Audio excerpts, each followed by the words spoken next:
We're on the precipice of setting up a very cool monitoring network for the state of California.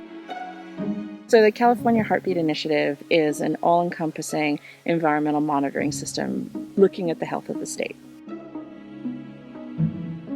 The goal is to look at freshwater resources in natural landscapes and to try to understand how they might change with climate change.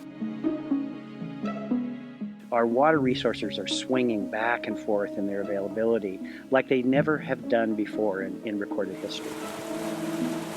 We want to be able to quantify how the vegetation and the streams and the groundwater is responding to that kind of climatic variation. That's going to help us eventually better manage our water resources. That, of course, is very important for everybody in California. We're doing this research at 12 sites up and down California, and 9 of these sites are protected by the University of California's Natural Reserve System. We've got places where fog is actually a main contributor to the soil moisture. We've got places in the desert and places up north where it rains a lot. Using some really cool technology innovations for actually tracking water resources on and in the landscape. We are using ground-based environmental sensors that are measuring precipitation and temperature, the amount of sunlight, various other things, and then pairing that with drone-based measurements. So we put the sensors on the ground, fly the drones over the top of them, and coordinate the data sets, and that will give us insight into how the ecosystem is working.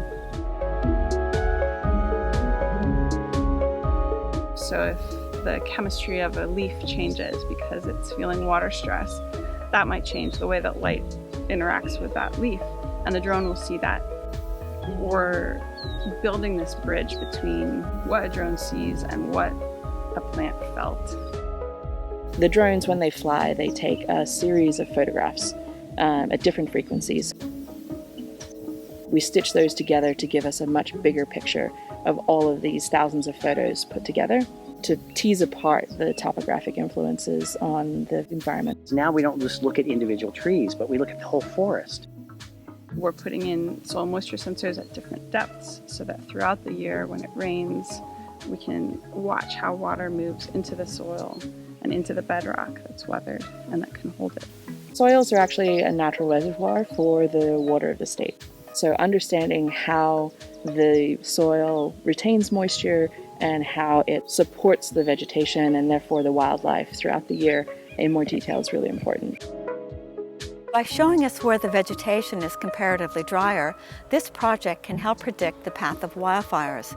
It can also tell us where grazing livestock will cause more severe erosion, and it can help predict where crops and wildlife can survive in the future. If we can do more of this work, then yeah, you could be sitting at your computer and looking at a Google Earth image of California and understand the water percentage of a given region just by clicking a button. These data collected by the California Heartbeat Initiative are exactly the kinds of information that we need in order to make science-based, wise conservation decisions about California's future.